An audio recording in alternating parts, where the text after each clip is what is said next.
Okay, so ladies, great to have you both with me today. Jennifer, Angie. So Angie, can I call you Pumps? And could you tell my listeners why they call you Pumps? Michael, you can call me anything you want. That's my And they call me Pumps because Jennifer's husband, who I've known longer than I've known her, was Angelina Pumpkintina, then Tina full of pumps, and then Pumps just stuck. Oh, okay. Yeah, I mean, I wish it was some crazy sex-driven story, but it's really I'm kind boring. of a little disappointed, but that's all right. It is. Yeah, you know? All right. So let me ask you this question.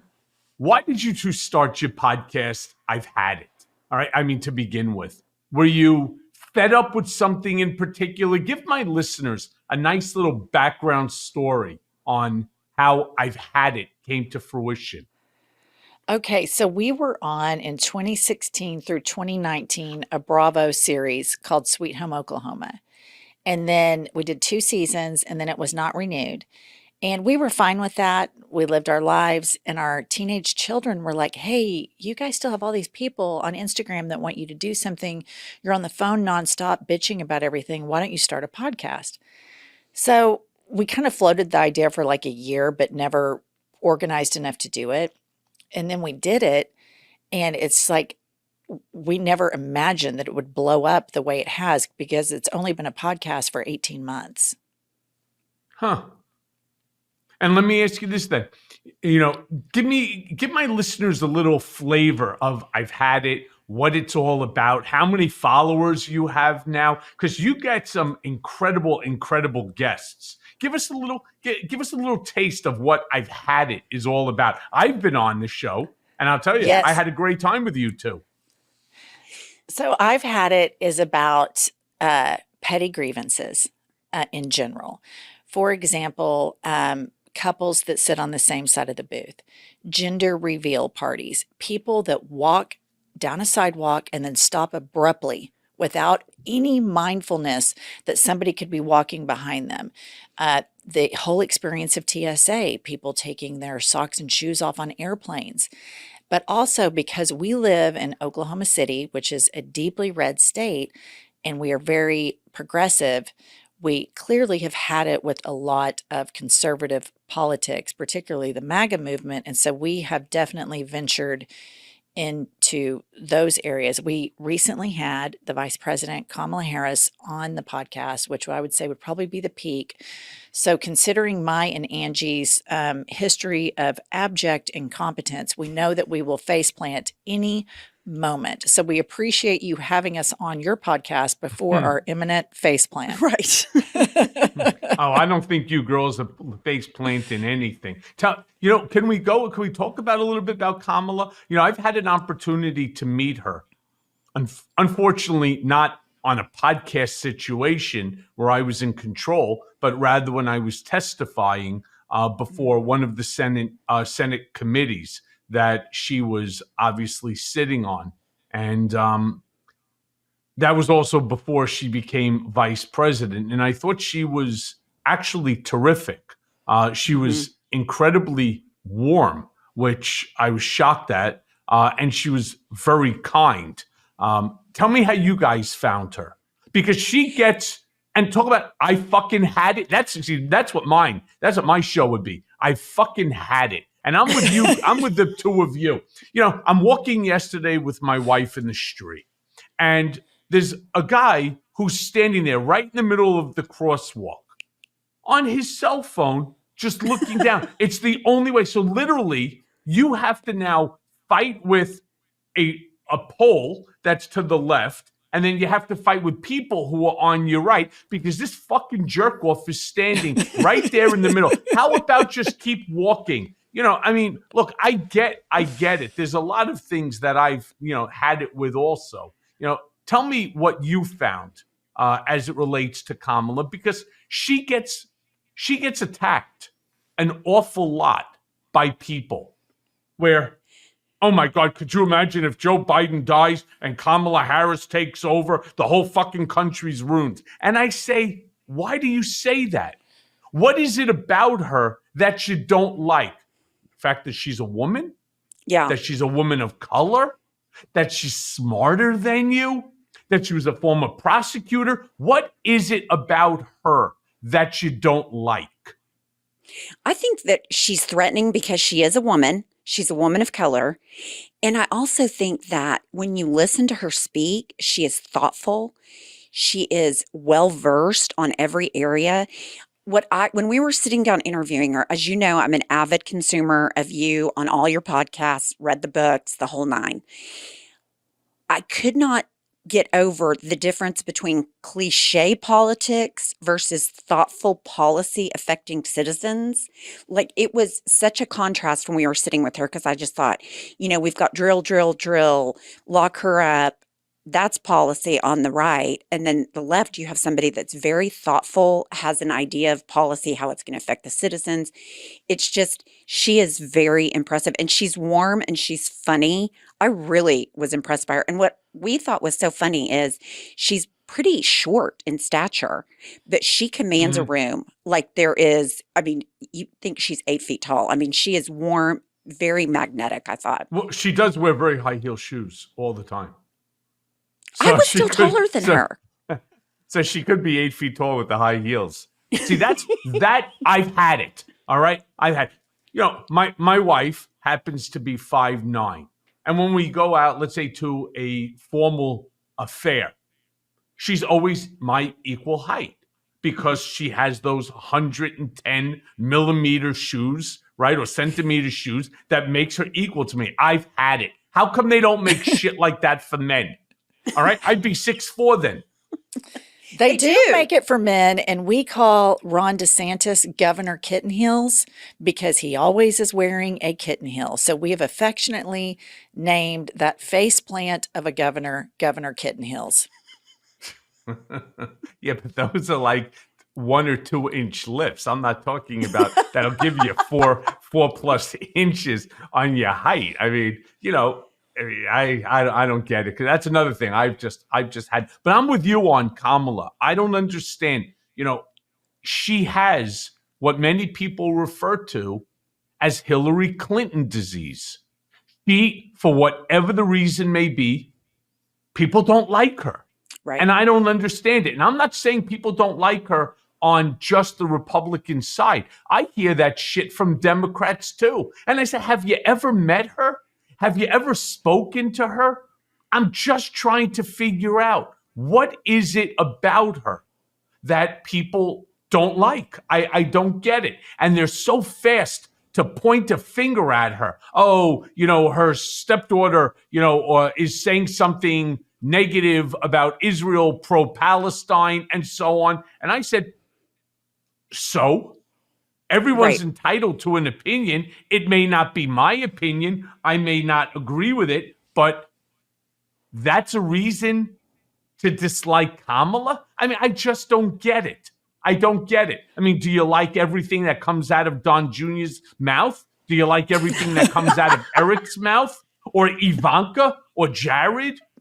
I mean, seriously, or Melania for that matter?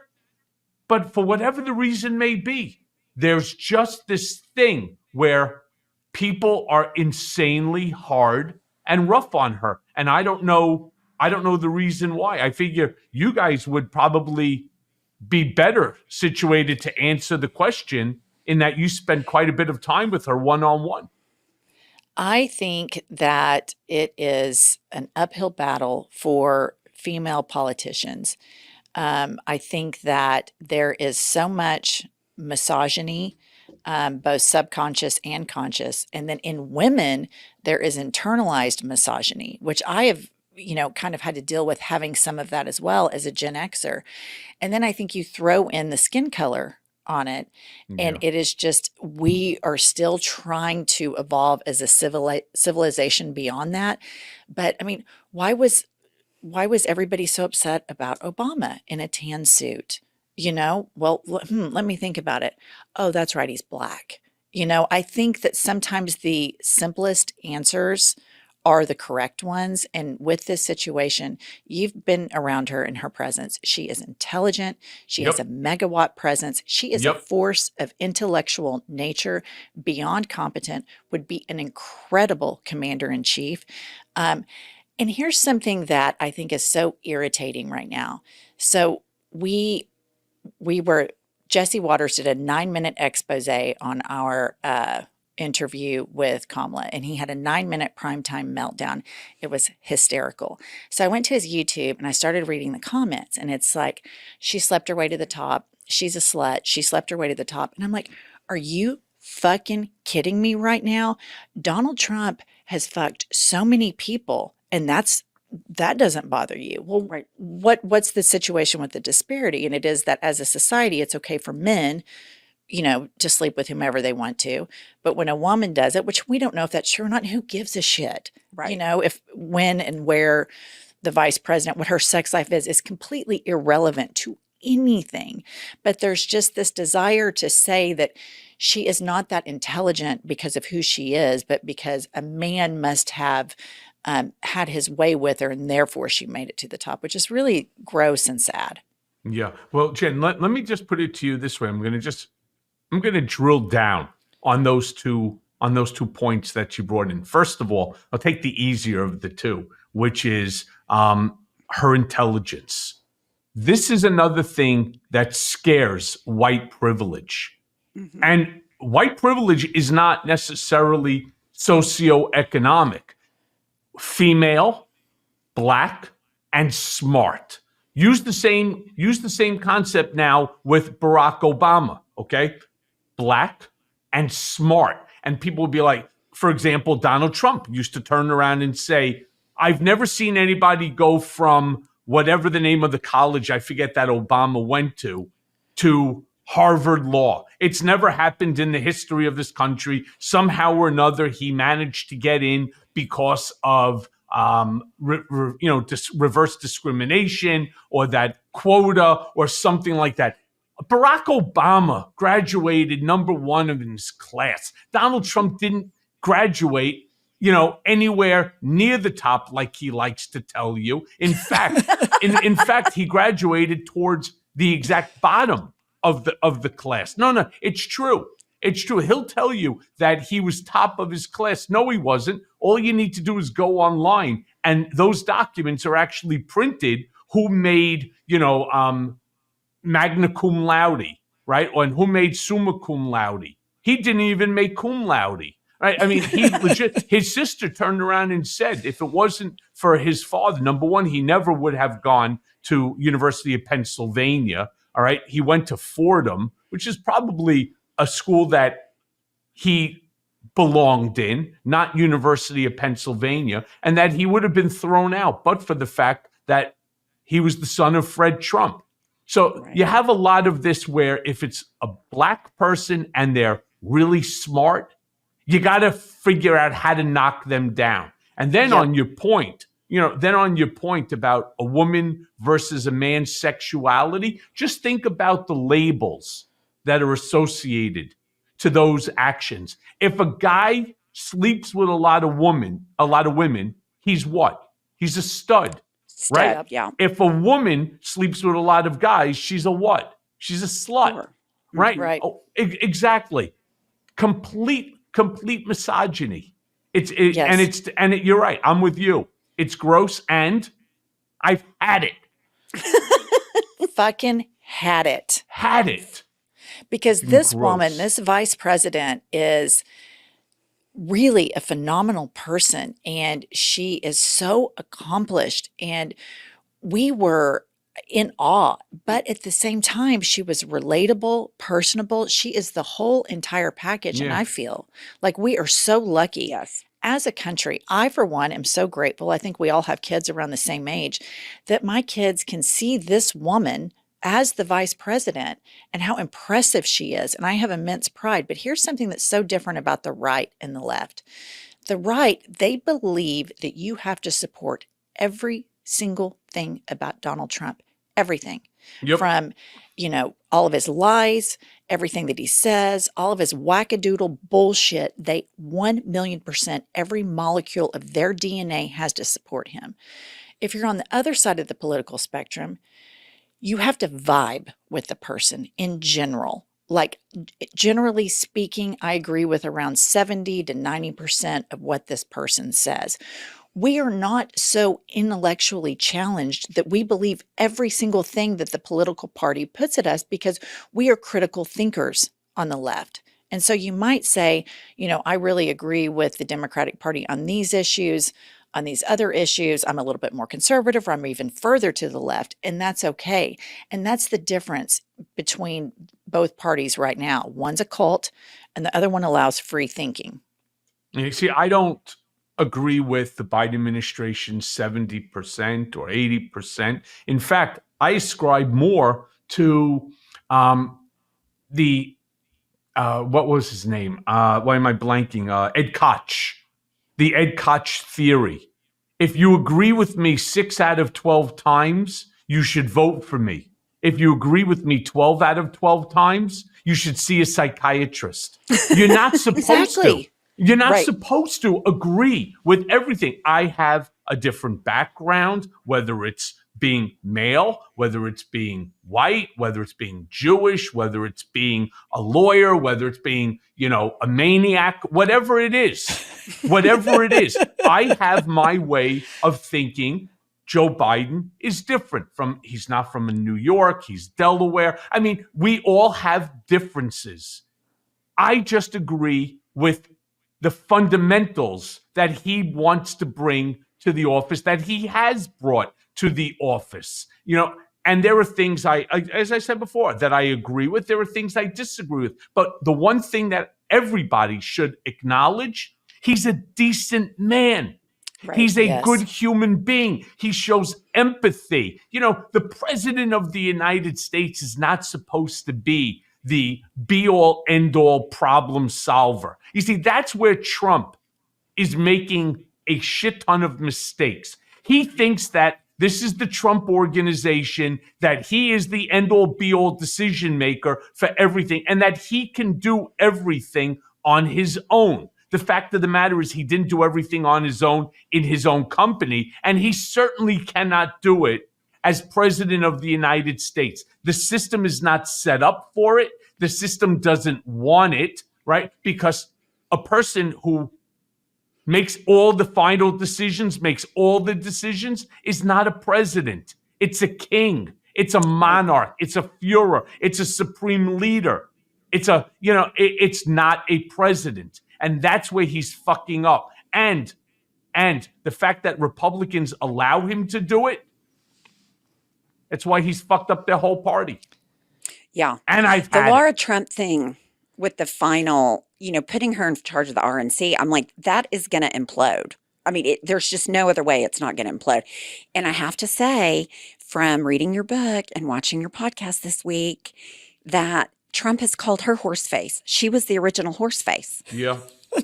Yeah. I mean, I'm just like, what? I couldn't believe it. And they were so mean about her when we would sit in the office. And of course, Eric sometimes was there, or sometimes was there. Ivanka, Donald. I mean, he didn't want Eric to marry Laura. He wanted Eric to marry. I won't even mention the two women's name. One was a Miss Universe winner, and the other one was an employee who he's known the family forever. And that she worked at the company, and she's beautiful. They're both beautiful women. That's who he wanted Eric to marry, because again, it's all about the looks and has nothing about substance. Meanwhile, Eric married somebody with no looks and no substance. So maybe he should have listened to his father for the first time. But if I can, I wanted to go, because you said you're from Oklahoma, a very deep red state, and you had that show on Bravo, Sweet Home Oklahoma. Now, I know a lot of the people that are on or have been on Bravo, right? A lot of the housewives, whether it was from Atlanta, a whole bunch of them from New York. You're not the typical women that we're used to seeing on Bravo. And I know Andy Cohen also. I think he's fantastic. Would you guys consider yourselves political? Would you consider yourselves, I don't know. What would you consider yourself? Well, we are both very political by nature. We both consume a lot of political news, and we both always had many conversations about politics. Our show on Bravo wasn't the typical like housewife spatting. It was more about friendship the first season, and the second season was centered around my interior design career. So for anybody who went and watched it, it's more funny than it is drama.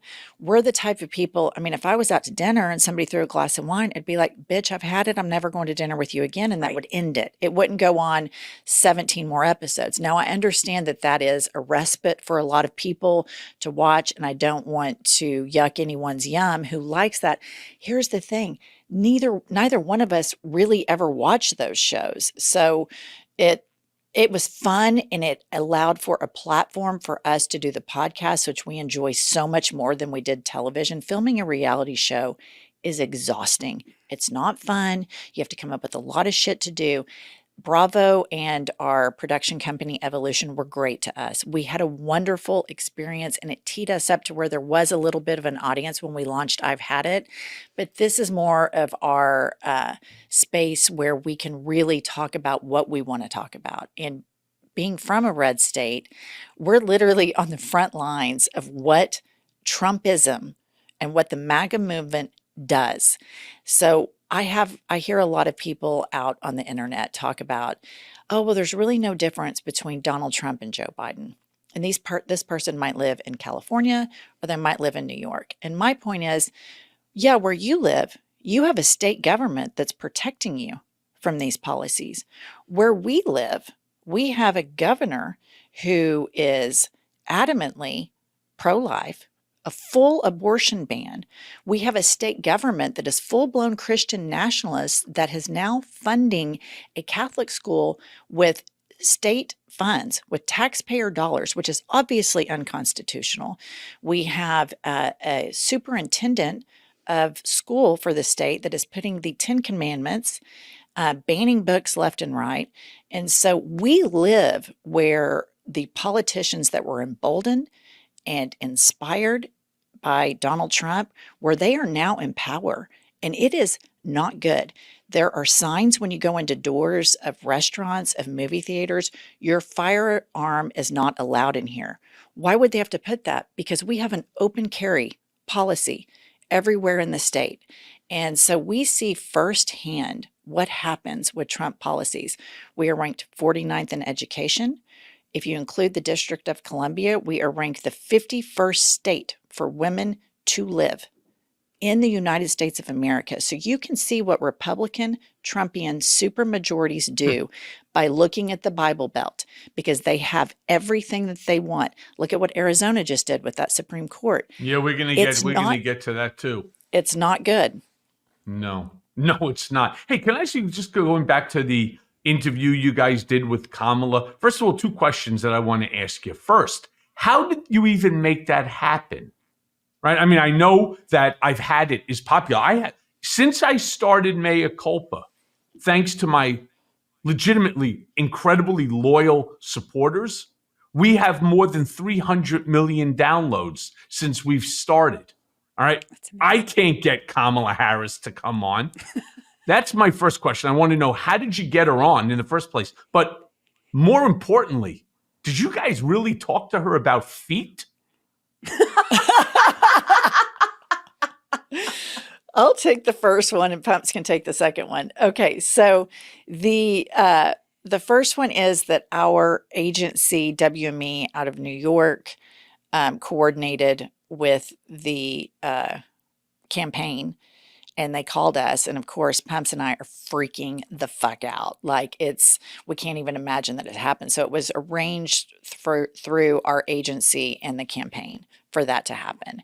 And I think that we have a very young, liberal, queer audience, and also a lot of women that look like us. We have a really diverse audience as far as age. When we go on tour and we see the kids that are in the audience, they're like 18 to 25. And I'm like, I cannot believe these, right? They're listening to us. We're such morons. I can't believe it. But we have a really young, diverse audience. Well, And first then of all, you take the feet. neither of you two are morons. Let me be clear about that. I love it when people turn around and say, "Oh, they just got lucky." Now, I'm going to use it as an example. So when I was in Otisville, my table mate was Mike the Situation from Jersey Shore. All right, and no, I'm serious, right? And people underestimate him.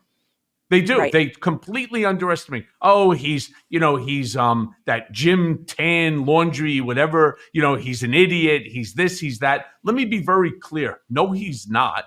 And second of all, anybody who gets the success, the whole group of them, from the Snookies to the JWowws to Mike the Situation to Paulie D. I mean, Paulie D is like this big DJ. Mike, married to Lauren, 2 kids now. They're doing great on the show and other things. You cannot be stupid and make it to the top. There's 1,000 of these potential shows. Most of them fail. The ones that don't, you got to give the people that are involved credit. So again, with like your podcast and with your shows, no, you're not. No, you're not. You're much more clever than you think. Now to the feet. We do work hard. We work very hard on our podcast. Now to the feet. Let's see. How are those feet? Is there something that you girls have with feet? No, that was taken out of context. Okay, so what happened was we asked her what she'd had it with, had it or hit it, about people taking their shoes off on airplanes and shoes and socks off on airplanes. So and she was like, how about their feet in the aisle? We were just talking about bare feet in general. I watched it, and she was saying, and then they take it over when they're sitting down next to you, and it's like their feet are like almost in your face. Or, the one part I thought you were going to go to is when people put their leg up onto your armrest, so that they can stretch out. I mean, talk about had it. Yeah, I mean, I watched the show with Kamala because I happen to be a Kamala Harris fan. So please continue. I'm sorry.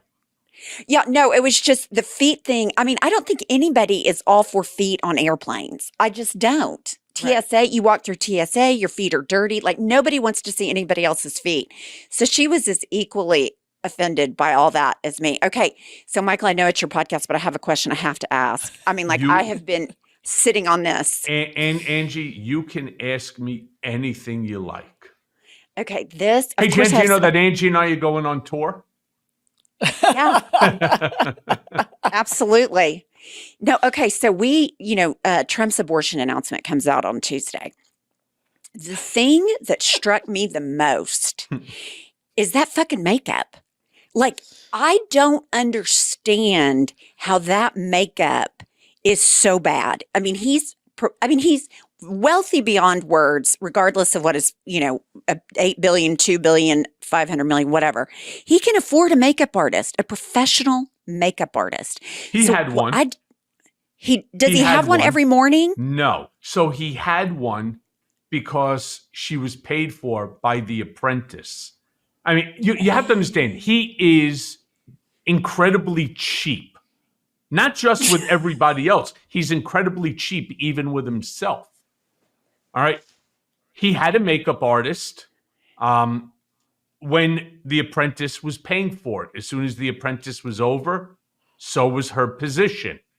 What he uses is, it comes in like a little packet. You rip it off and you put it on. It's almost like a bronzing gauze pad that you rub onto the face, which is why it's uneven. And what he'll do is he'll just do the outline of his face. That's why, then he'll rub it onto the neck. The problem with that stuff is it gets everywhere. Number one, it smells, right? It just does. Number two, it gets everywhere. And he always wears a very crisp white suit shirt. So always around the rim of the shirt, you get that sort of stuff. You get that bronzing material all over the shirt. But yeah, it's like, that's why also, obviously, you see when he has raccoon eyes. Yeah, the reason for that is because he doesn't want to get close to his eyes. His eyes are sensitive. And so he doesn't want to get that stuff into his eyes, right? And he does it around, again, the occipital bone. And it's why basically everything else is brown except for around the circle of the eyes, hence the term, raccoon eyes. I thought he wore those. Remember back in the day where you got in tanning Yes, those bed and goggles. you had Yeah. those goggles. Does he put those on? It looks exactly like he puts those goggles on. Sometimes, but it's more, he's been doing it for so long that he'll just go around. It's almost like, guys are always fascinated how easy women put lipstick on. You don't even have to look. It's like, how do you know the shape and the outline of your lips as well as you do? And it's always perfect. It's not, except after a while when you get older. I had an aunt whose teeth were always with her lipstick. God bless her. She was the best. She was the best. It was always like one tooth that had the lipstick on it, and you just didn't say anything because we loved her so much. But hey, can we jump into that whole Arizona Supreme Court scenario? Yes. Yes. So talking about that, they just reinstated an abortion ban that dates back to 1864. Just imagine that shit. It was before the Civil War. It was before Abraham Lincoln's, second run, right, for the presidency. How do average women feel about having their rights stripped and replaced by the Civil War era laws? It makes me madder than a hornet. It's outrageous. It is unbelievable to me in 2024, we're still talking about controlling a woman's body. My thing is, let's control where sperm goes. Let's get in the testicles. Let's start making laws about that. Because it takes two to tango. And the Make America Great Again, it's like, so you want to go back pre-Civil War, where women have no rights, where people of color have no rights. I mean, it is like, it's happening before our eyes. People are saying it out loud, and it is outrageous. And I really feel like, and maybe I'm just an eternal optimist, but I feel like women are going to come out in droves in this election because my daughter has less rights than I had in college. Let me share something. Your daughter, in all fairness, like my daughter, has less rights than her grandmother. Yep. Right. In fact, yes. My daughter has less rights than her great grandmother, who's been deceased now for 15 years. Let me add something that I think that will be hopeful for your viewers.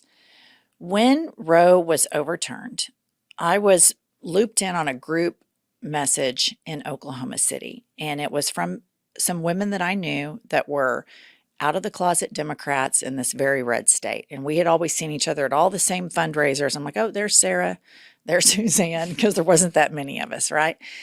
And it said, hey, everybody meet at Amy's house tomorrow at 2 to discuss what we can do as women in Oklahoma City for the overturning of Roe. I, of course, show up. And I thought it was going to be about 25 people. I go to my friend's house. There are 400 women, white women, whose husbands are in the oil and gas industry, who watch Fox News, who probably have never considered for a second ever voting for a Democrat. They do exactly, their life is just right down the white suburban fairway.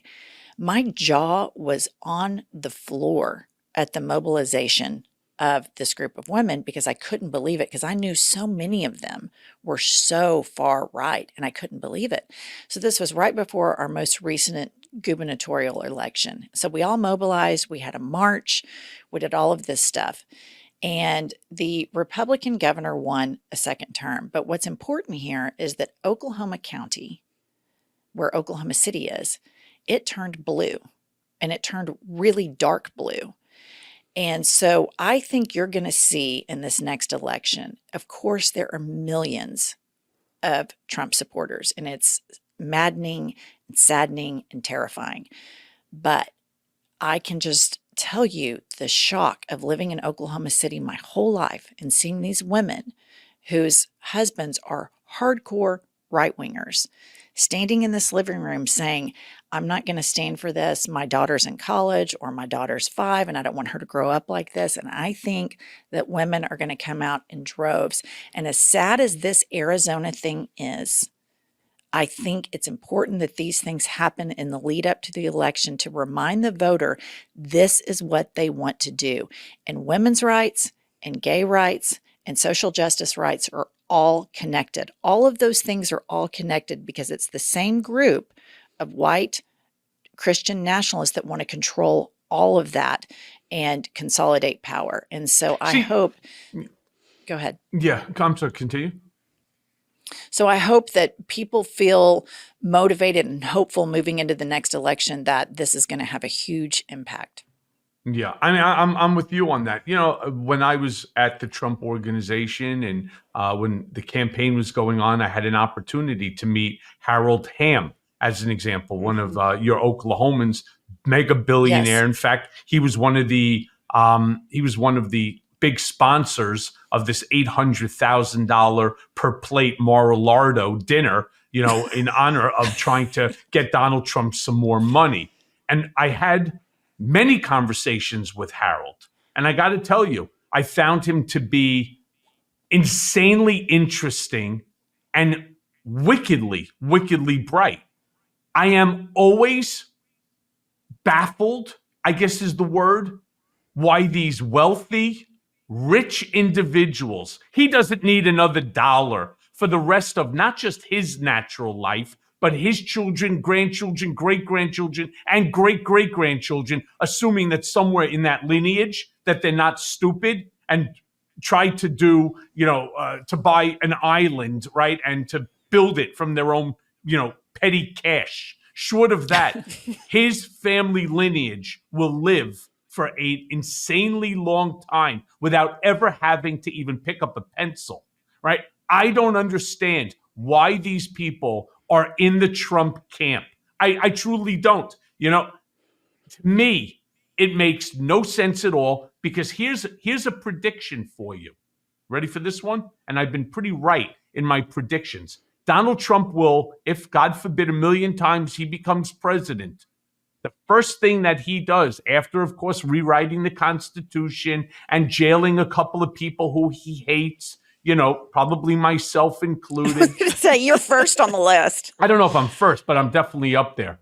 One of the things he's going to do is he's going to do like what Mohammed bin Salman did.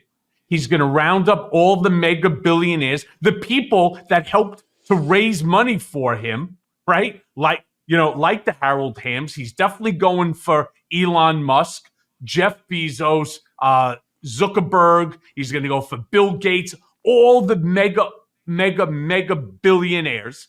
And he's going to do what Mohammed bin Salman did. He's going to have them taken to one of his, gaudy clubs where they're going to put him in a room and he's going to make them either sign over their money to him or he's going to do what MBS did to his royal relatives and hang them by their neck until such time as they sign it over. And people say, shut the fuck up. You're always so hyperbolic. You're making shit up. No, I'm not. He's a copycat. He's going to do exactly that because he doesn't care. He believes as president, you are not a president. You are a king. Those aren't my words. Those are his words. And for him, his entire ego, his entire id, his entire super ego is predicated on only one thing: how much money he has, because he believes that money equates to everything. Yeah. No, I agree. And, I think it's interesting, the Elon Musk situation, because I've heard you say that before and I kind of thought about it. And I was like, Elon Musk is just rah-rah on Donald Trump. Wouldn't you think that if he thought Donald Trump was a serious competitor with Truth Social, that he would not be as rah-rah for him? So it kind of makes me think he kind of knows on some level that he's just bullshit. Do you think that's right or no? Yeah. I mean, look, Truth Social has under 5 million daily users. How do you make money off of that? You guys have more users per day than they do.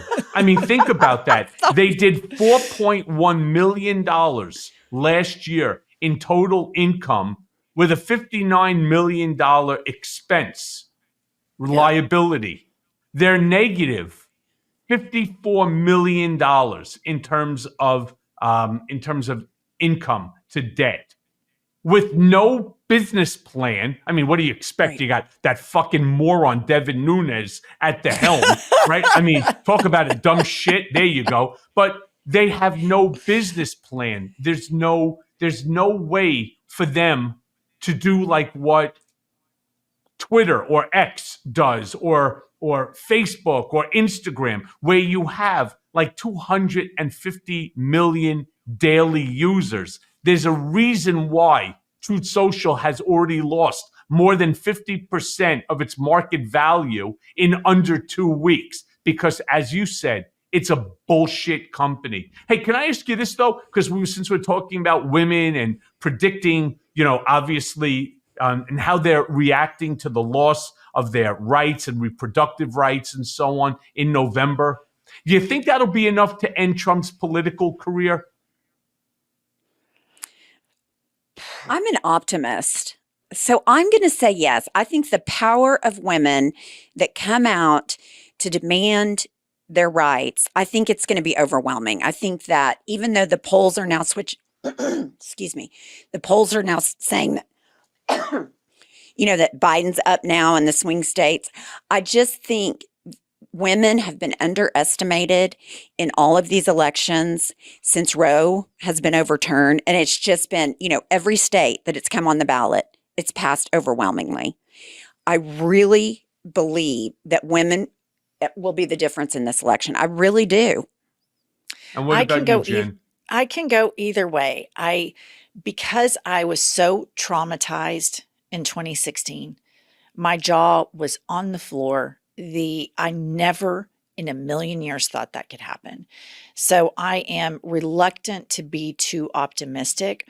What I have seen happen in Oklahoma, particularly with Oklahoma City women, I decorated Harold Hamm's ex-wife's house, who also threw a fundraiser for Hillary back then when they were going through their divorce. And you see this turn in women who are probably going to split ticket with the way their husbands vote.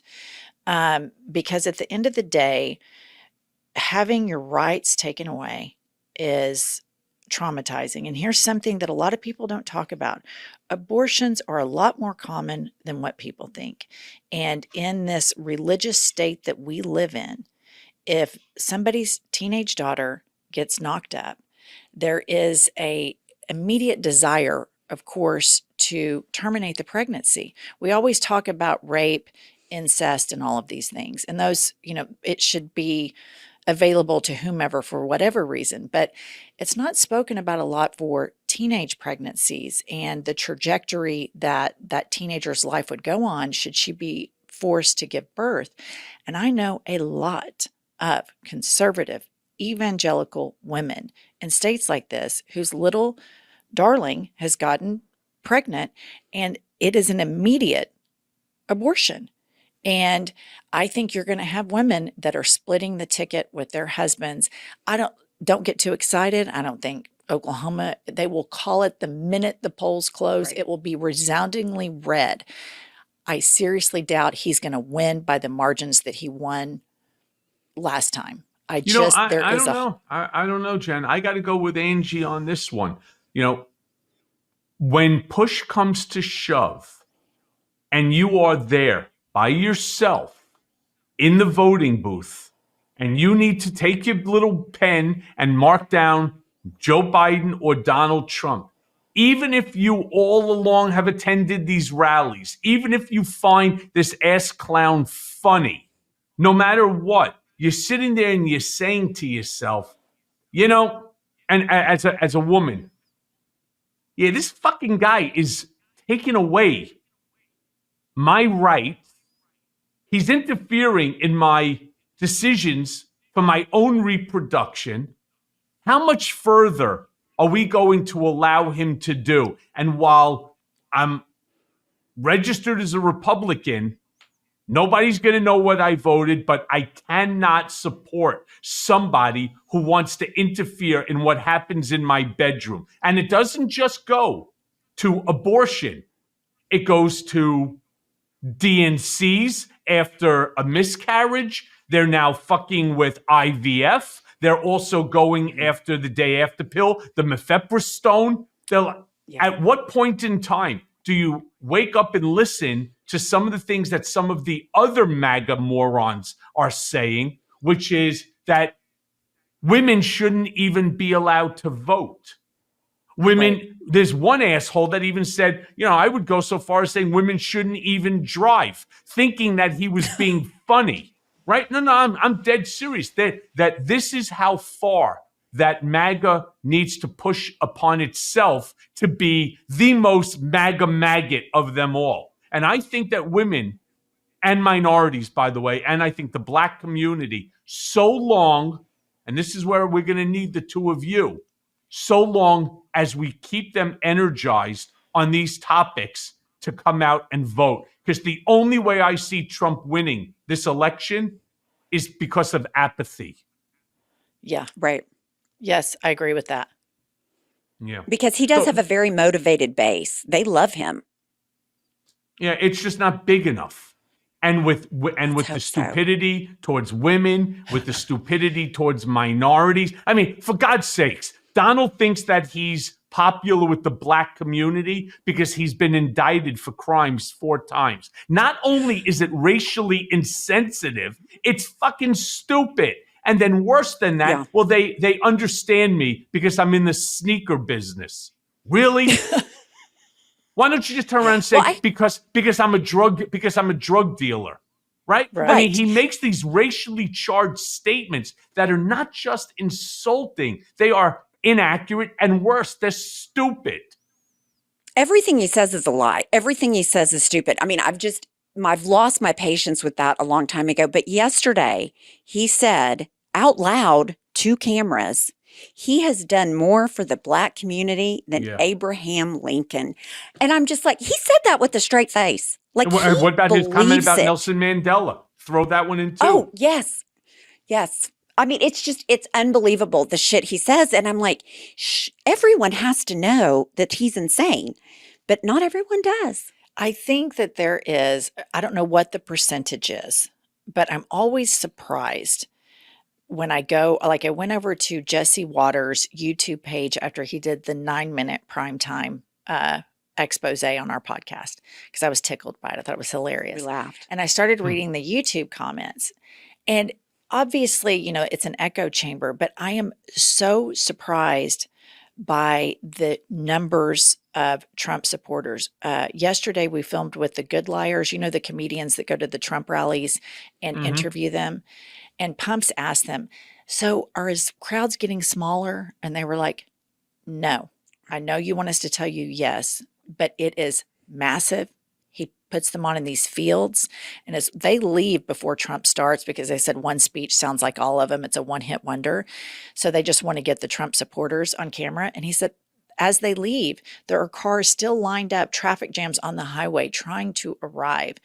While I believe, and I hope that your optimism rings true, and I agree with you, Michael, about the voter apathy, what happened in 2016 has me incredibly traumatized of how fragile democracy is. Yeah, but let me ask you this question. At these rallies, did you look to see the makeup of the attendees? They look like Klan meetings. And while I will acknowledge that his base, his fan base, is as loyal as they come. Remember, assuming that it's 40%, let's get crazy here. And let's say it's 60% of the Republican Party. Let's say 70% of the Republican Party. And let's say that, for argument's sake, that there's 100 million Republican voters, 100 million Democrat voters, and 100 million independent voters. There's 30 million of those voters that will not vote for Donald Trump. They've already said so. That's why you're seeing the change in the poll, which is something I predicted months ago. So he has, say, 70 million voters. That's a lot of fucking people. And that's a lot of people who show up at the fields that you're referring to. But look at the crowd, the makeup. There's no minorities there. It's like, Of course. it's like a Klan meeting, right? Now, let's assume that half of those people choose not to vote and half end up going and voting for Joe Biden simply as a opposition vote to Donald Trump. Well, there's nobody from the Democratic Party that's going to move over and vote for Trump because they believe in him and what he's saying. So now you got 70 million to say 115 million. Even if you split the independent 50-50, which will never happen because the independent vote is predominantly women and also people of color, minorities. So even if you split it 50-50, Joe Biden wins by at least 6 points. I did the math. And that's how Okay, it let works. me ask you this. What do you think? Let's talk about the Electoral College map. Do you think it's the same map as 2020, or do you think Biden expands the map? Expands. Leaning into your optimism, expands. Okay, I what think states it do you think he expands. flips? Oh God, I think there's quite a few. I would have to really go and sit down and play with the map exactly, but I don't believe that in the swing states that it will go for maybe 1 out of the 6 may end up staying and going to Trump. The other 5, I believe, will flip. And again, why will it flip? The women vote. Women are going to save America's democracy. Say whatever you want. I am a firm believer in it. And thank God for that. In fact, there are more women in America. More women actually vote in America than men, believe that or not. And women are really pissed, including evangelical women. They're just not going to come out and say it because, like in any close-knit community, they don't want to be ostracized, especially by the men. But when they're by themselves in that voting booth, they're like, fuck you, Donald, right? You want to play with my reproductive right? I want to, just because you think that you can. I don't think so. But I do want to ask you too, you think that people in, say, like Oklahoma or small towns or these rural communities, do you think that they understand what will happen to this country if Trump is reelected? No, absolutely not. They absolutely do not understand it. This is, I mean, when you get outside of Oklahoma City and you go to rural Oklahoma, it is a totally different world. This is Trump's base. These people are racist, sexist, Confederate flag wavers. Even though Oklahoma was not a part of the Confederacy, they don't give a shit. They don't understand history.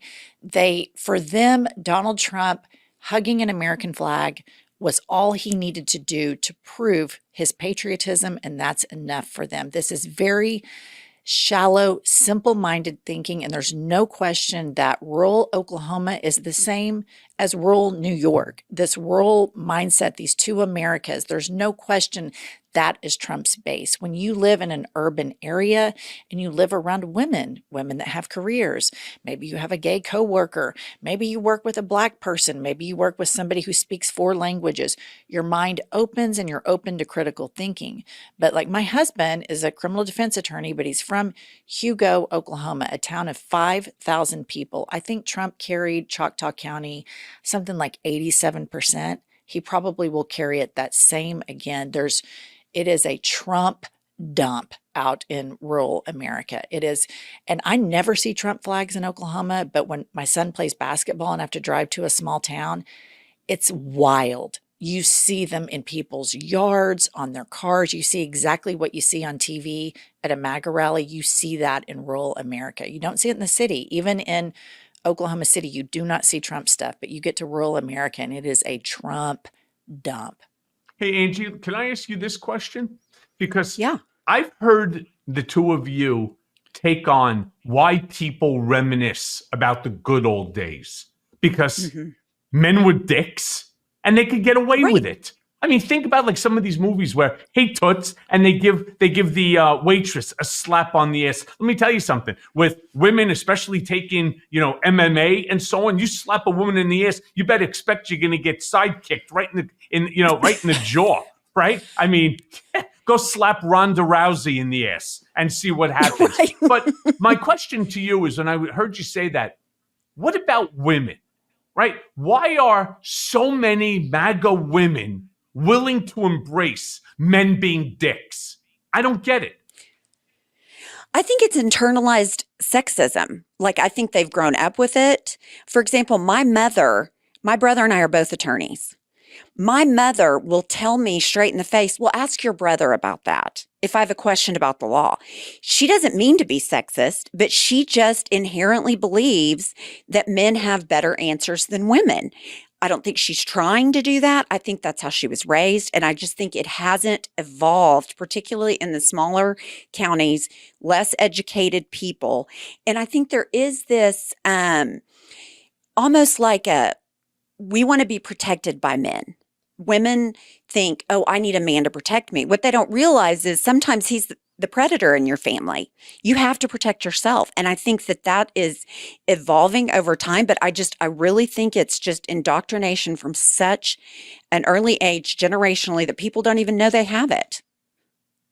Yeah, what a shame. I mean, so let me ask you this then, just in furtherance, because I've heard this from women as well. They don't give a shit that Trump is a sexual predator. I mean, not just women, but people in general. It's like, oh, come on, and then they start questioning, like, or dismissing E. Jean Carroll. Oh, come on, if that was true, whoa, and I'm like, just back the fuck up with that, with that notion. All of a sudden, were you there? They're like, no, were you there? No, but this was tried before a jury. And there's certainly enough information that he was found guilty. But people overlook or dismiss the dozens of women who have come out about being abused by him. You feel it's the same reason as to why, men can just be dicks to women? I mean, obviously it was a different time. Is it acceptable? You see a woman going into a department store, a changing area, and in the old days you can just walk in and have your way with them? I don't understand what has happened to our country, to our society, to our ideology. How about just respect one another? Don't respect them more or less. Just respect them equally. Well, I can tell you what I think it is regionally here, and it is that Oklahoma is the buckle of the Bible Belt, and evangelical Christianity reigns.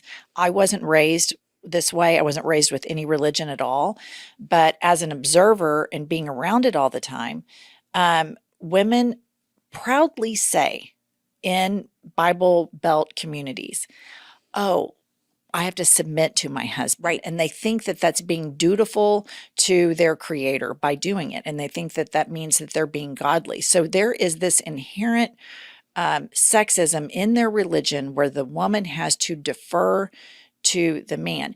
In my situation, my husband is a recovering opiate addict who's been to rehab 5 times. Had I submitted and or deferred to him, I would be a drug addict and probably in jail or prison. It's just, or dead. It's insanity, but it is this, they believe in earnest that they are submitting. And here's something that I think. I remember when I was growing up, my most religious friends, their fathers were always the biggest philanderers. Mm-hmm. Always. They were screwing the secretary, the church secretary, or whatever. And I think that a lot of women that are Trump supporters, there's this religious base to it where, like Pump says, they believe that men are intellectually superior, but also it's like, oh, they totally hook, line, sinker bought into Melania's. It's just locker room talk. That's just boy stuff because their husbands do it. And abuse, sometimes people attach to it when it's familiar. And so I think for a lot of women, they attach to this stuff because it's familiar. Their fathers, their husbands, they're familiar with this patriarchal type setup. And so when they attach to Trump's overt toxic masculinity, that abusive situation that we see as abuse, they attach to because it's very familiar to them. Well, let me ask you, because the hour goes by very quick here on Mea Culpa, especially with the two of you. So Jen, Angie, I got this one last question for you. Okay. Have you guys listened to the new Beyonce record, Cowboy Carter? Yes. I've listened to it. Okay. Yeah, some of the songs, Okay. not front to back. Okay. Do you like it?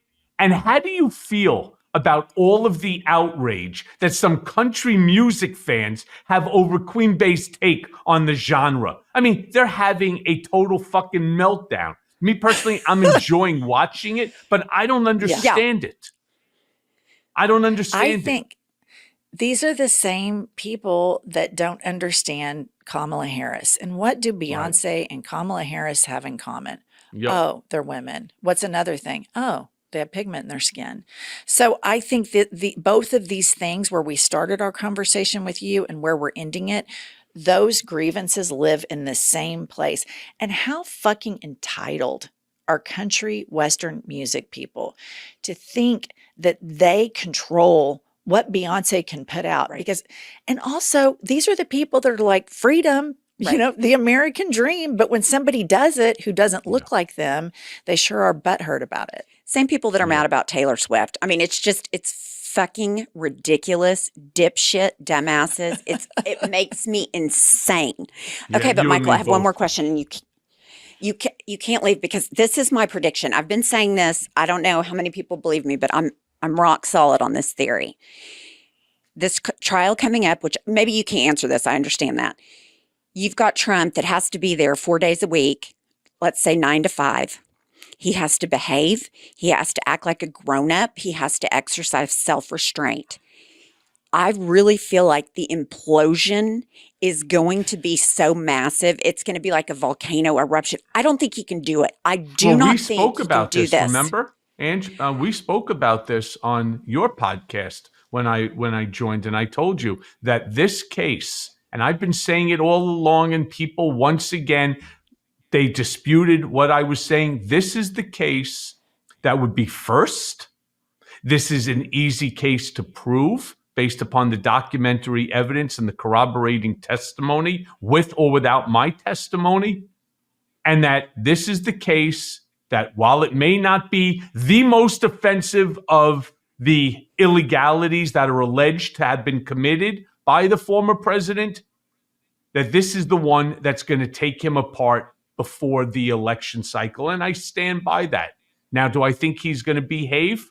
Come on. He's a petulant child. He doesn't, he not only is he not going to behave, he doesn't think that there's any repercussions if he doesn't behave, because so far, all everybody has done is put a gag order on him. Nobody has actually done what you would do if it was a child. You give him a little smack in the ass, you put him in the corner, you stay there till you learn how to behave. That's called discipline, right? Nobody is able to discipline him because there's no repercussions. I'd love to see, he did it yesterday. He put out another post that attacked me, attacked Stormy Daniels, attacked Judge Merchan. I'm waiting to see today whether or not that they act on it. And I'll tell you how I would act on it if I was the judge. I would turn around and I would say, Donald, let me be clear about the gag order. And I think I was clear the first time and the second time that we discussed it. You are now in violation of this gag order. You attacked my daughter. You attacked me. You could attack. You can't attack the witnesses. I've told that to you before. Grab your toothbrush, grab your hair shit, and report to 500 Pearl Street, the criminal court, because you're spending the night in the tombs downstairs. All right. Let me also give you a secondary warning. Do it again, and you're going to spend 2 days. Do it again, you'll spend 4, and then 8. And you'll spend every day We'll bring you up for the trial, but afterwards, you're not going back to your triplex. You're going downstairs to the pokey until you learn how to fucking act like a human being. That's what I would do. Is that being done? I completely agree. Not yet. No, I completely agree. I mean, part of me is like his supporters would go ultra crazy over that. Cares? But they'd go ultra. Right. They go crazy over everything. Are not on trial. He is. Right. And No, there's a certain amount of agree. decorum and respect that he needs to show the process. Absolutely. And I do divorce cases, so I've gone after people that haven't paid child support or support alimony. And I mean, at 9:00 a.m., they're crying around. They don't have any money. They can't pay for anything, blah, blah, blah, blah. Judge throws them in jail. By fucking noon, they've posted the money. That jail will get your ass quick in the turnaround. And I agree with you. Put his ass in jail. Let him spend 2 or 3 nights there. Bring him up. Let him take his shower in the Tombs and let him report to jail from there. And here's the deal, what he doesn't get, shut the fuck up. Yeah. You're making yourself, it's worse for you because of you. Well, he doesn't think so, but Jen, Angie, thank you both for joining me on Mea Culpa. Looking forward to coming back. I've had it because I've had it. So thank you both, and I will definitely be having you back, and I look forward to seeing you both. Okay, Michael, thank you so much. It was so much for fun. having us, Michael. We definitely want you back. You got it.